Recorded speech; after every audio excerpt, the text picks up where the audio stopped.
I am really excited to first introduce you to my co-host this week for these downsizing discussions, and that's Tom Grass. And if you've seen on the promotion, we're partnering with JK Moving Services on these moving, downsizing, and organizing discussions. And so I'm thrilled to have a co-host for this.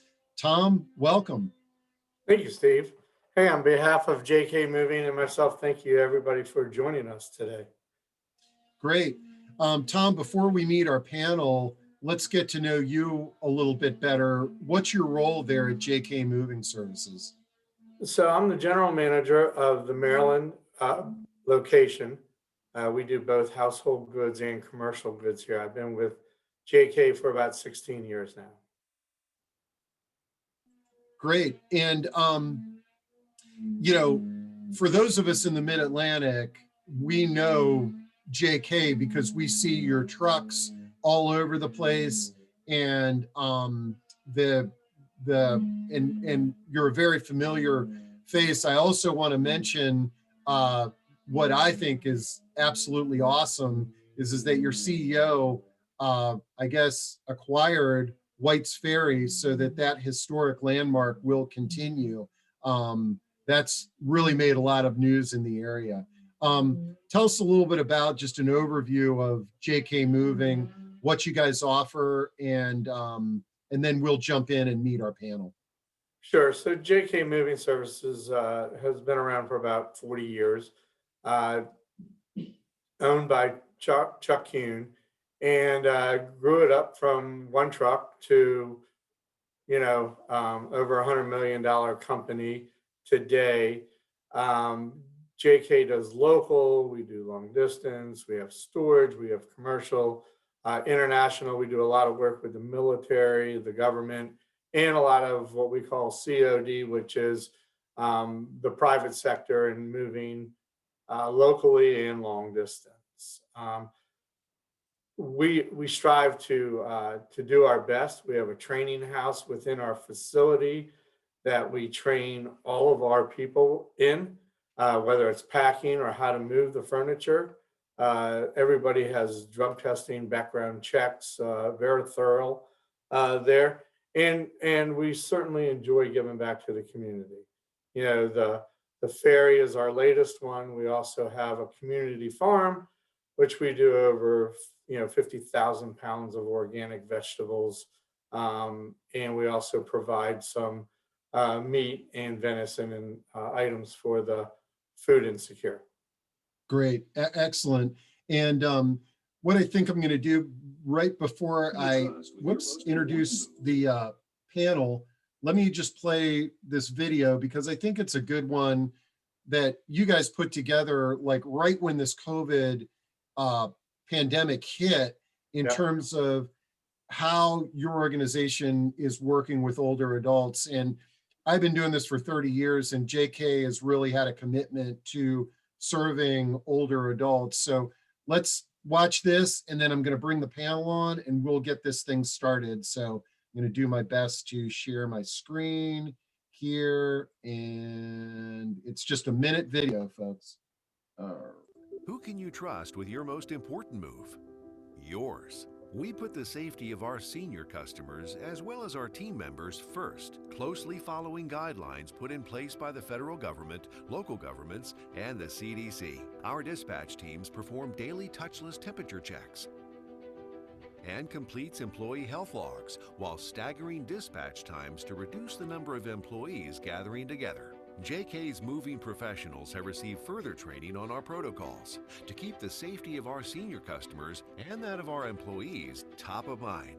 Our virtual survey options help to keep seniors safe by allowing you to conduct a survey of your home yourself, or if you prefer, with the aid of one of our moving consultants without anyone setting foot in your home. Crews arrive at your home prepared and ready to protect you and your home and provide you with a worry-free move.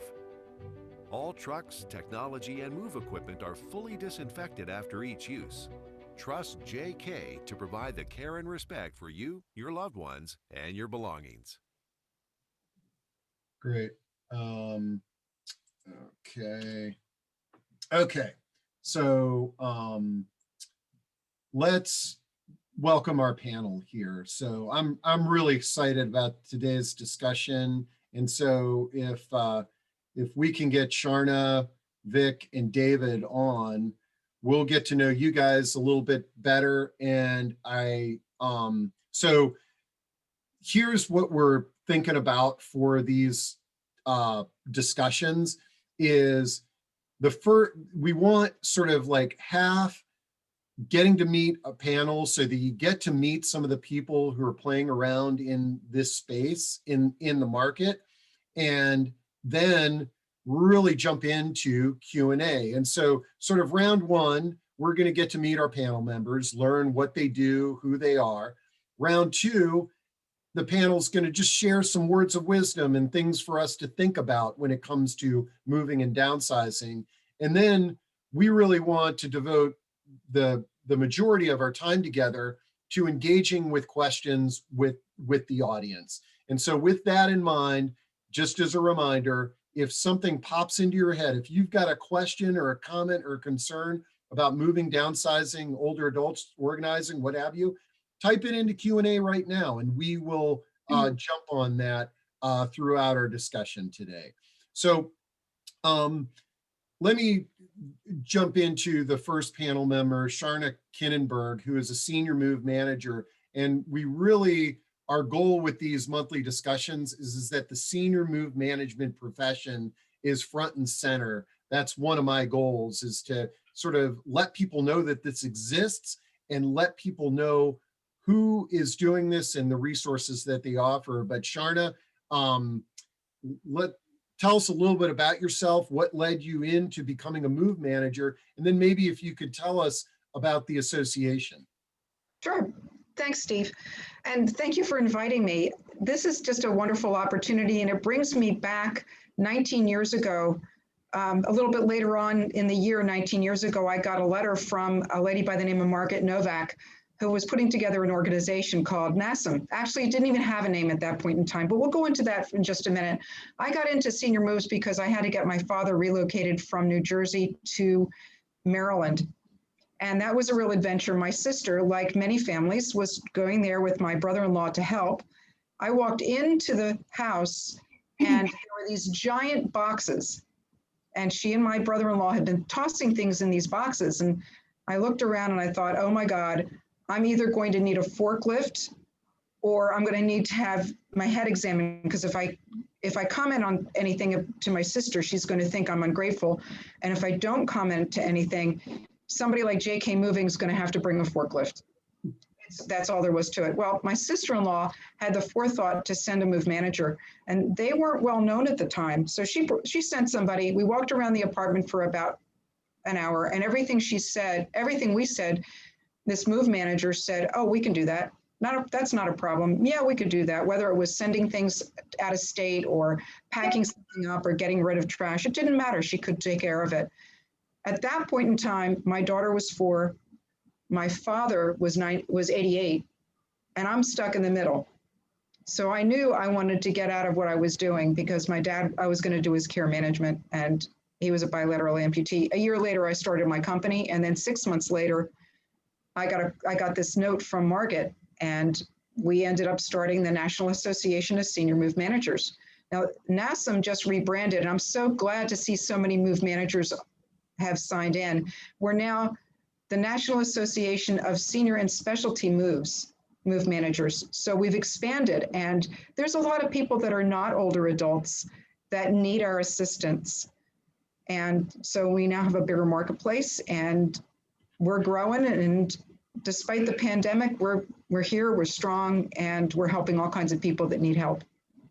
And one little personal tidbit that I like to share about Charna, because I've been on a few calls with her. She has some exotic birds, and when we logged on today, she was sort of like, if you hear some noises, my birds are kind of going crazy. What kind of birds do you have again, Charna? I have a Moluccan cockatoo, and I also have an umbrella cockatoo. I call them my dinosaurs because they sound and act like dinosaurs. They're great. Yeah, they're different. Good. They're locked in their cages, so I will not be chasing around the pool table trying to pick one up.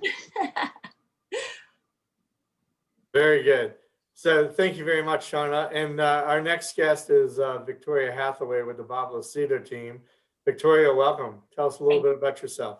Thank you. I'm so pleased to be here and happy for us all to be together with this technology. And thanks, Steve and Tom, for hosting.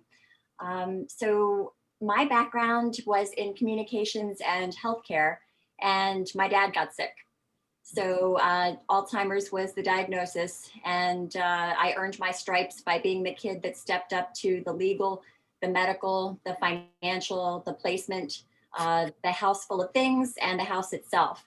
And about 6 months later, turned right around and did the same process for my mom. Different story, different outcome. But you know, for me, a huge point of this story is that I had no idea that Charna existed. Didn't know about the industry. And, you know, when I tell you that the pound of flesh comes off of somebody, you know, it was off of me. And so learning the hard way and going through all those experiences, and fast forward to friends in real estate and my employers now, who saw the need for all the older adult scenarios that unfold, you know, every day in real estate. And approached me and said, would you be interested in creating a program that was specifically focused on older adult service within this paradigm of real estate? So that's what I did. I wanted for there to be, you know, philanthropy and volunteerism and education and credentials and, you know, just all the good things that I could put into it. So I'm coming up soon on a decade. And I guess the best way to explain how different I am in this role is that although I am a licensee, a real estate license, I function as staff. So as they say, I don't sell. My sole focus, my sole role is to work for the older adults and families in tandem with the real estate agent who stays in that traditional real estate agent lane. So. Oh, that's unique. Now, Charna, sorry, Vic, tell us a little bit about the certifications that realtors can get to work with older adults. I would say the most popular one, the most well-known, the most recognizable is the SRES. And I think we have some folks joining us here today who certainly have that. That is the Seniors Real Estate Specialist designation, and that is offered by the National Association of Realtors. Thumbnail sketch on that is you go to school for 2 days, you do take a little test, and it's a good way to give an overview to realtors who may know a little, may know a lot. And then you have dues every year for that. CSHP is another one of mine, Certified Senior Housing Professional. That is a national designation that I personally think goes deeper than the SRES. A little bit more complexity, a little bit more depth, and puts you in the mindset of those for, you know, the referral sources, puts you more in the mind of the clients and what they're going through. So that's probably my favorite. Also, Certified Senior Advisor. That one doesn't have anything specifically to do with real estate, but I love it just the same. Legal, sociology, biology, government programs, financial. And you take a 3-hour exam, and then you are required to do 30 credits of volunteerism and continuing education every 3 years. And of course, you have your dues for that one as well. That one is a bit unique in the world of designations because it's cross certified, cross accredited. And I think that puts it in maybe the 4% of designations that are out there. So if you're a nerd like me and you understand that as professionals, one of our challenges in all of our industries is to differentiate ourselves, to me, it's a fine way to do it. So it's, you know, anybody who has questions, feel free to hit me. Great. All right. Excellent. And let's move on to our final panelist, who I'm really thrilled to have back on our forum.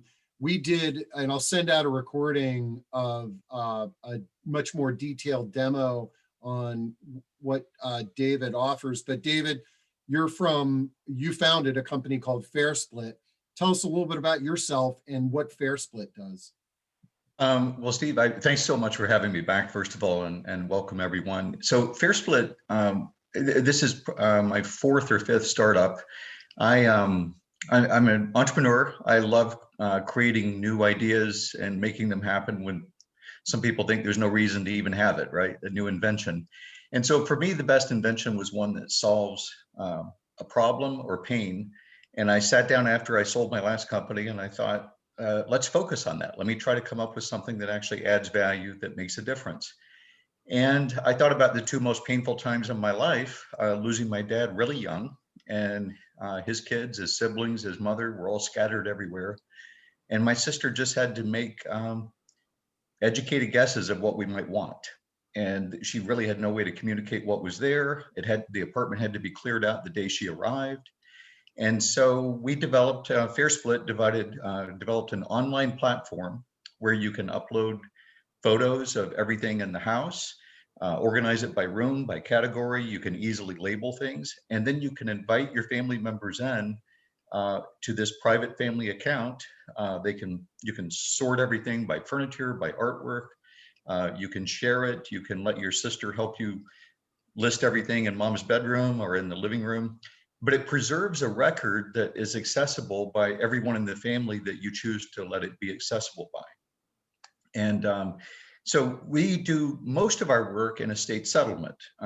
Steve knows I did a webinar yesterday with trusts and estates, and we had over 1,300 people signed up for it, mostly trust and estate attorneys, trust officers of banks, and estate planners. Now, we do some downsizing as well, because you can't, you can't sell the house until you get everything out of it, and you can't just clear everything out of it till you figure out, do the kids want anything? So a nice way to be able to communicate, look, we have to move, mom. Here's pictures of everything in the house. Do any of you want any of it? Otherwise, we're going to move this with mom and we're going to sell or donate the rest. But the real pain point that we come into play the most is when the executor gets stuck with mom and dad have passed. We need to sell the house because we need the funds. And we don't know how to do it. We've never done this before. And the will just says divide everything else equally among the kids, and don't know where to start. And one of the first things we do is say, look, you're not alone. There's a whole industry around this. We partner with NASMM on a local level all the time. And so that move to the specialty moves as opposed to just downsizing, some of that is quite a few of the NASMM people have done multiple estate clearings for us, estate settlements. So we try to really partner with those local people, and they use our technology to help everyone know what's available and how to deal with it. Cool. Well, let's, I think one way to sort of close the door on so awesome panel, and hopefully it stimulates some ideas there in the audience. But to close the door on round one is getting to know each of you and your organizations. I think I've got a video that I can play that explains Fairsplit a little bit better, or, with graphics and everything. Yeah. So how about if I play that, and then panelists, just get ready to share a few insights, and hopefully we can sort of get to the halfway point and then just start entertaining some of the questions that are coming in. So let me share this video on Fairsplit with everybody. And divide things, not families. During this time of staying home with family, use it to do things you'll be glad you did. Get ahead on photographing and listing personal property for estate planning. But it is an even more opportune time to record grandma telling her stories about family heirlooms or her life in short videos. Don't lose her stories and her or his voice from one generation to the other. We invite you to use fairsplit.com totally free to create, store, and share both home inventory photos and legacy videos. And we enjoy them a lot. Awesome. Start with a pad of paper, a pen, and tape measure to photograph room by room and to take relevant notes. Have good lighting coming from behind you if possible. First, take photos of the room from different angles. Then carefully take single photos of each item or pairs of things, the way one would want to keep together. This can be done quickly with today's phone cameras. Click, click, click, click, and done. Notes added to the paper, and an extra photo may be needed for things like rug size, artist information, quality, or damage. The last photo you take of the room is the sheet of paper with your notes. Proceed to the next room, etc. until done. Then simply create your free fairsplit.com account, recreate the rooms of your house, highlight the room photos, and upload.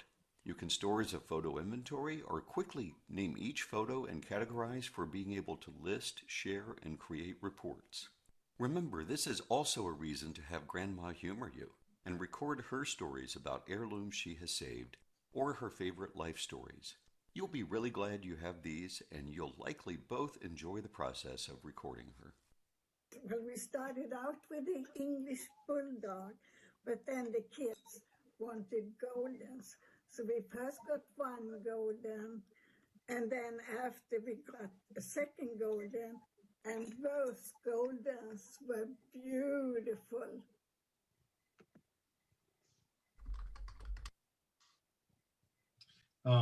Cool.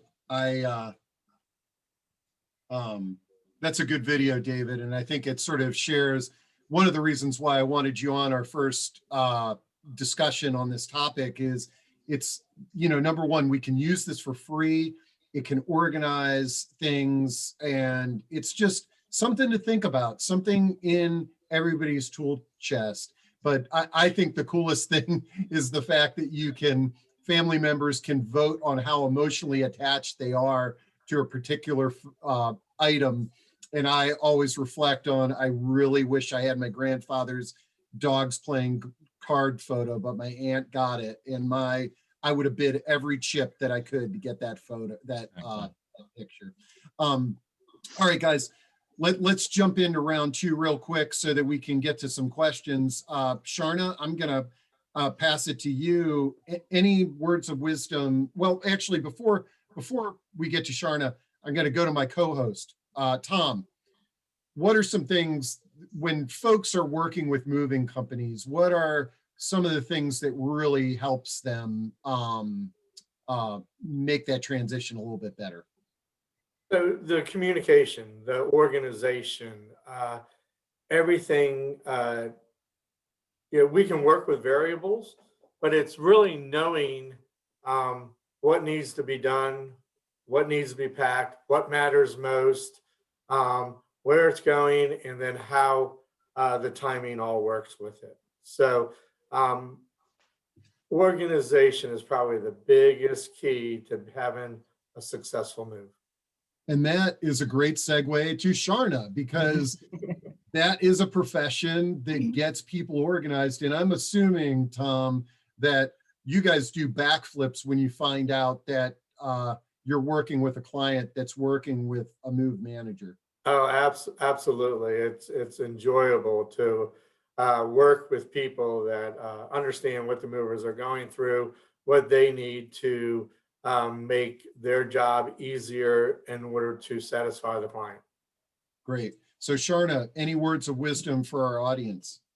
I would say to start early, and also move managers work with not only people moving out of their homes, but we can also organize it and make it safe. And the nice part about move managers, especially ones that have been around as long as me, is that we have a bunch of different resources. We know who the good movers are, Tom. We know who the good realtors are, Vic. We know resources like that Dave has to offer. So I would say call earlier rather than just wait around till there's a disaster in the making. That's probably the main thing. Start early and be organized. And don't be like that old joke where a woman goes to get a cup of coffee and gets distracted 19 times. So at the end of the day, she hasn't accomplished anything, including getting the cup of coffee. It's got to be systematic. Great. And one thing I just want to mention to the audience, you can see I'm trying feverishly to cut and paste any comments in chat that only went to the panelists. If you don't mind checking your comments there, because I know you guys want everybody to see your contact info and stuff like that. So just if you didn't repost it to all panelists and attendees, repost it. And I'll do the best that I can. But also, don't worry, we have a recording of this. We're going to have a recording of the chat. And we also have this in podcast format. So your next door neighbor can listen to this while they're walking the dog. Okay, let's, Vic, what are some thoughts that you could share with the audience that would be helpful? I guess I'd like to second Charna's remark. I see this process ideally as happening in chunks. And, this is one where the tortoise wins, not the hare. The sooner people can start, years ahead, because sure enough, the tasks that people are undertaking with all this will fill the time, allowed and then some. So that discovery process of where am I going to move is a whole piece. And then the downsizing piece, ideally, would be a whole next separate piece. And then prepping the home for sale, if they are going to do anything to it, would be another chunk or piece. And then finally, engaging in the selling process, its own whole separate piece, and then the move. So, we certainly can jump in and scramble the jets when people are doing it all at the same time, those need-based moves where it's turning on a dime. But, in terms of best practice, the ideal would be to start early and stick with it and go in order, be linear. Great. And again, you guys are teeing up these segues perfectly, because it's sort of like if somebody had the foresight to get a free subscription to Fairsplit and begin organizing their possessions, not only would that be a great thing to inventory for your homeowner's insurance, but it kind of sets this wheel in motion in the future if they had to downsize. Any thoughts you'd like to share, David? Or yeah, so Steve, yesterday I was part of a 3-person panel, and a very esteemed estate planning attorney was on it, and then also Dr. Marla Stum, University of Minnesota. She wrote Who Gets Grandma's Yellow Pie Plate? And one of the things that was talked about is how preemptive giving is so valuable to the family, and it's so valuable to the estate settlement process, and so few people do it. And it was something that they really were pushing, that, gosh, if the most, especially the most emotionally charged items, the most valuable emotional items, not the monetary value, but if they would be given in advance and maybe a little video of why it's an important thing and why I'm giving it to you, what a treasure that would be as part of that process in advance. And it's important, though, to keep track of what is given to whom, so there's no question, well, wait a minute, I didn't know mom gave that to you. Are you sure you didn't just take it? You want to keep an ongoing record of that. And so that was a big part of our discussion yesterday. And again, that advanced planning, and it sounds weird from a software guy, but the human element, don't forget that. Like that video, I don't know what I would give. I would give so much money if I have my grandmother a little 1-minute video, because I can't remember her voice. So just keep that in mind too. Yeah. Oh, that's great. And I love the title of that book. I'm assuming that it's pretty good. It's good. I posted the Amazon link in chat. Whew. All right, great guys. So now we got time to sort of dive in to audience questions and comments. And we've got a few that have come in here, but I'd like, in order of the way they came, we got an email before the event from Bonnie Ferris, who's a realtor. And Bonnie asks, what if a person, let's see, I have questions about elderly hoarding situations. And I'm just gonna randomly sort of throw these out. What if a person needs to sell their home ASAP and does not have a lot of time or financial resources at hand? What's the best way to priorities and find help if needed? Should the person stay in the home while decluttering, or is it best to move out? Any cost savings ideas?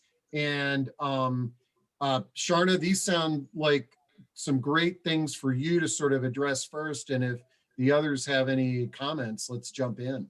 Yeah, that's my wheelhouse. Trying to sort with a hoarder, I call it rearranging the deck chairs on the Titanic. Hoarding is, and we talked about this earlier, Steve, hoarding is another addiction. It's just put another coat on it. It's an addiction. And trying to get somebody to make decisions quickly when they've been hoarding is almost impossible. It's very expensive to do it that way. Ideally, what they do is decide that things they absolutely have to have, they get moved, and then we go sell the house. We find some way to be able to bridge that financial need. Most times, unless they've spent down the assets in their house, the biggest asset that they have is their house. So if we can get them moved, we can postpone payment for the moving, for move management, for whatever they need to have until the house closes.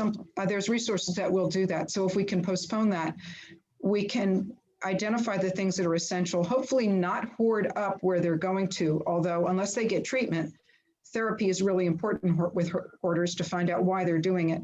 So if we get them moved and we identify the things they need, we make it safe, then we can turn it over to a realtor, get the home sold. We can get the possession sold. There's all kinds of ways to get things sold.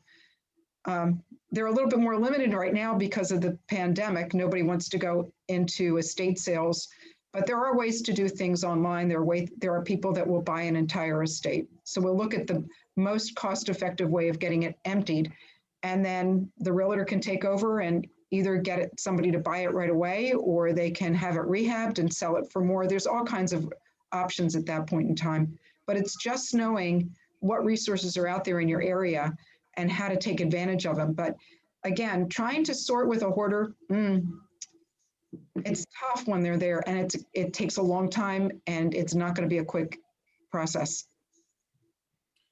Great. Okay, well, Bonnie, I know you had a lot of questions that you emailed us. Hopefully that gives you some insights. So Steve, Scott Compton has a similar question about removing trash. How is it noted for disposal, eco-friendly trash removal process, and so on and so forth. So, when we talk about downsizing and moving the elderly, I think that we should be moving the person to their new location and set them up with all their important items. Sometimes it's too much, we can bring it back. Sometimes there's extra room and there's a few extra items that mom or dad or whoever would want to have. Once we get them set up in their new location, then the next process happens, right? And trash is a big part of it. So, trash bags are for trash. Moving cartons are for, things that need to be well taken care of and either sold or moved. And when we do that, we have a number of companies that are specialized in trash and Goodwill and the paint cans and the so on and so forth. So a lot of different services out there to help along the process, but I believe we need to move the person first and get them comfortable. Great. I want to chime in with one thing too.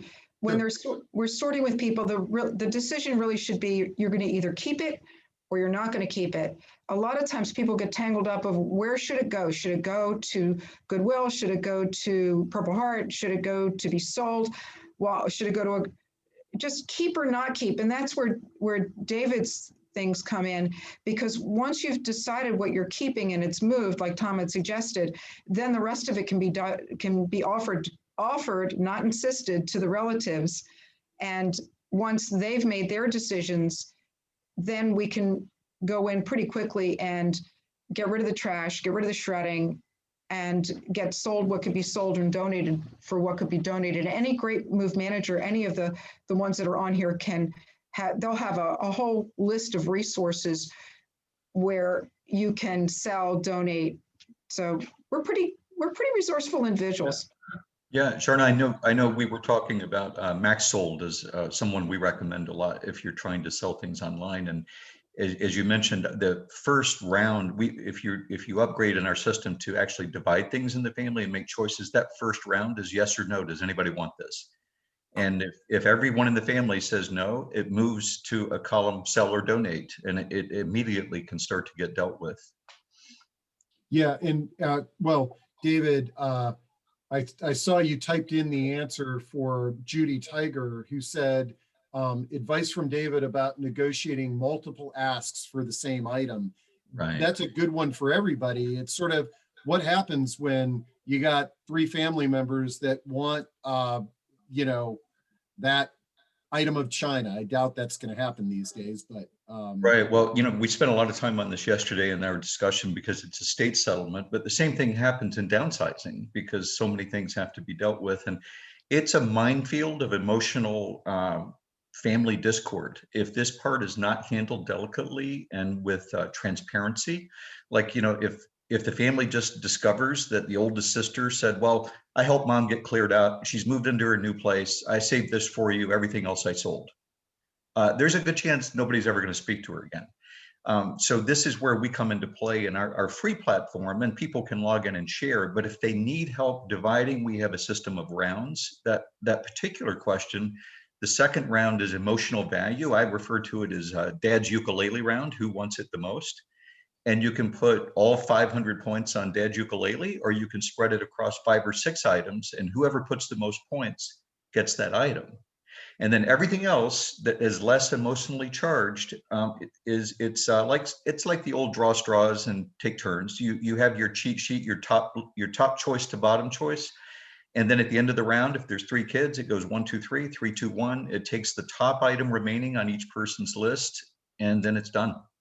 Great. No, that's excellent. Let's see, Vic. Mary Dane asks, who handles the CSHP and CSA certifications? CSA is Certified Senior Advisors. There's a good website there that you can hit and learn all about it. One of the things I also like about them is they incorporate backgrounding checks into the credentialing. And for the Certified Senior Housing Professional, go to SREI, and that stands for Seniors Real Estate Institute.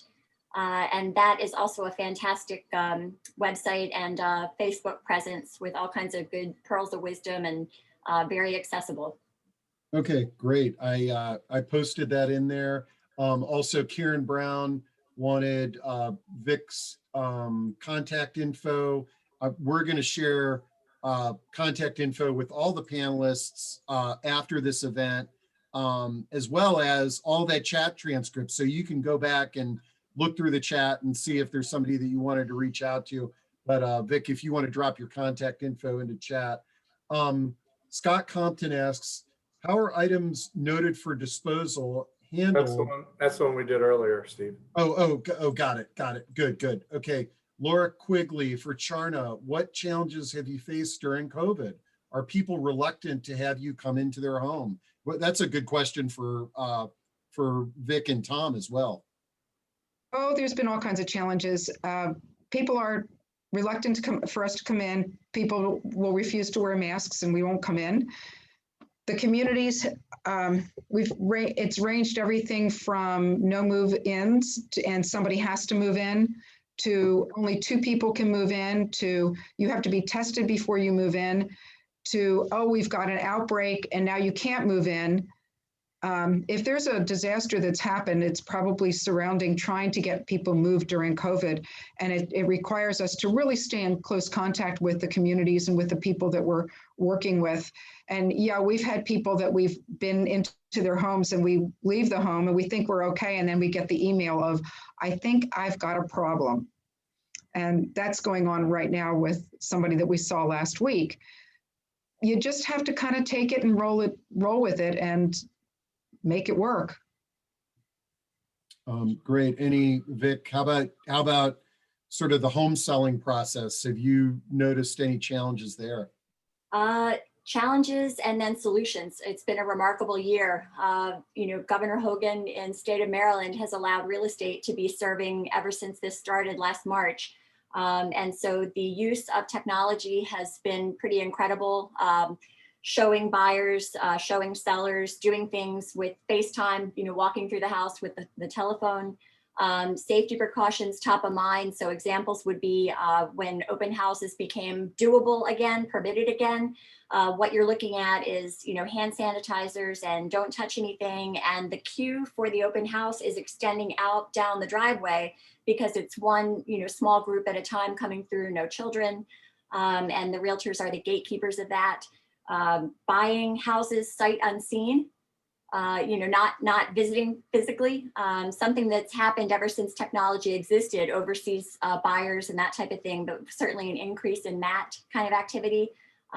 It's just an incredible time in the real estate market. Who would have thought it? And for the seniors, for the seniors, I guess my whole world is nothing but older adults. And so the idea that they are able right now to cash out at these, market highs, and they don't have to have the experience of then turning around and being a buyer when they're moving to senior living is incredible. And vaccines happening is really sort of just creating an explosion of people who are pent up and have deferred this for a whole year, and they're all coming out now doing the thing. So it's just been extraordinary. Great. Yeah, and we've got a question that we'll get to, but Tom, I see that Annabelle has a question for you. You want to read that one? Yeah. Do you move separate items being shipped to other family members, larger items, and can they go USPS? So we have small shipment programs. I've been around the estate moving the 40 years of my moving career as well. Had a lot of experience over at Leisure World and Asbury Methodist and so on. So you're right. We only need one piece moved to California or one piece to Texas or this going there, or can you wrap the China up and get it UPS to, Michigan? So there are a number of ways to get those things located or relocated to the people who need them. Great. Charna, this is probably one that you could have some insight on. Jan Buchanan says, have heard that there is truly no market for stuff. Can you speak to auctions and estate sales? And I guess, David, you've got some insight on this as well. The truism is the things you think have value often don't, and the things you think are worthless frequently are not. The marketplace changes. We have a clean out guy we work with some frequency. He knows the marketplace. He knows what's selling. He knows what isn't selling. And if you talk to move managers around the country, we all have different marketplaces. We've talked about this in NASMM, that what might sell in DC may not sell in Baltimore, and what sells in Baltimore might not sell in San Diego. So things are the Stubinglass, the Hummels, the Yadro, the decorative plates that people bought by the hundreds, they're not selling real well. The best way to figure out if something is going to sell, in my mind, is look at what the prices are going for specific things on eBay, but look at what's sold. Don't look at what's listed. So that'll give you an idea. And then we do the best we can. If we can't sell it, we'll get it donated. Yeah, David, any insights on that? I mean, I know there's so many. We've all probably gone through this. We have an item and it's like, oh, I don't want to give this away. I'll put it on eBay or Craigslist or whatever. But the amount of time and energy that goes into that, it's sort of any kind of thoughts on getting rid of stuff. Yeah, I would agree with Charna exactly. Most of the people that we're dealing with have an elevated sense of what things are worth based on what they paid for them. If it's downsizing, the parents think, oh, this is worth, so much, I hate to give it up. And, my favorite thing is, what antiques now, it's just old brown furniture. There's almost no such thing as valuable antiques anymore. We get asked a lot, especially in contentious estate settlements. The family all wants their fair share, and my sister's not going to get more than me. But even if it's not contentious, they just want some level of fairness. So we actually do fair market value assessments just from the photos, and we have ladies who run estate sales here in California, but they do exactly what Charna says. They go item by item. They look up sold items on eBay, sold items on Craigslist, EBTH, some other, just see what his stuff actually sold for. And it's it's usually practically nothing. And so we put that value on things so the family gets more realistic. But then we tell them, okay, let me take it even further. We're putting garage sale, estate sale values on things. Now dividing it within the family to see what it's worth to the estate, divide that by half, because you've got to pay the estate sales company or someone to come in and actually do that for you. So at the end of the day, you think you had $100,000 worth of stuff to divide. Well, now you're down to 20. Now you're down. It's not that big a deal. Don't break relationships over it. Great insights there. Let's see, Betty Bacalar's from the Holy Cross Faith Community Nurse Program is wondering if the panelists would be available for a 20-minute consultation or what have you. I'm assuming the answer is yes to all of you. Sure. Okay, great. And then let's see. This is a good one for us, and we're getting close to the top of the hour. Margot asks, how do I help my 71-year-old aunt who has now decided to declutter her house and organize? I hear the anxiety in her voice, and my fear is she is legally blind in one eye and has a lot of steps in her house. Should I start mentioning she should move to be safe? She stays depressed and unhappy a lot. Her house may not be the reason why. Lots of stuff to unpack there, but any words of wisdom would be great. Yeah, there's a company that I know of that will actually come in and they will make the home safe to help people live in the home. So that may be one resource. If somebody wants to get in touch with me, I can pass that along. The other thing is just take it little bits at a time. What do you want to go through? Yeah, don't try to do the whole thing in a day. And then like David was talking about earlier, hear the stories. So let's pick up something that you want to keep or you want to get rid of, and let's talk about it. Tell me what it's about, where it come from. And that's one, especially recipes. I think recipes are really neat because you all have family recipes. Well, tell me about it. Where did it come from? Who gave it to you? It's a great way to spend some time with somebody who during COVID is probably incredibly lonely because during COVID, they can't get out. And depending on where they're living, nobody can get in. Yes, I would tag off of Charna and say, get that overview going now. So understand that there are resources that can explore senior living, and you can get at the cost and the amenities and all of those things to do that learning. And then a lot of times people need to understand the value of their home, that snapshot at any given point in time, to understand how that piece fits into this puzzle of, if I am going to go, what money do I have that I can afford where I'm going to go? So you've got kind of a not a catch-22, but you're solving for that. And part of my joy is when I go out, it's not focused like an agent on, commission, and we got to get this house sold and we got to push. Part of my consult is, okay, so maybe you're going to stay. Let's get you safer, downsized, organized. The same referral that Charna makes, we're bringing in companies that can safety fit the house, give an evaluation, and add grab bars, pull up the scatter rugs, keep them safe is job one. And then, also resources for community engagement, even at this time. Obviously the 50+ centers are not meeting in person, but there are virtual villages out there that provide community for seniors, because solving for that isolation wherever you are right now is key. So I think that gal with the question is she's thinking right. Yeah, and everybody on the panel is sort of illustrating what those professionals in our field is all about.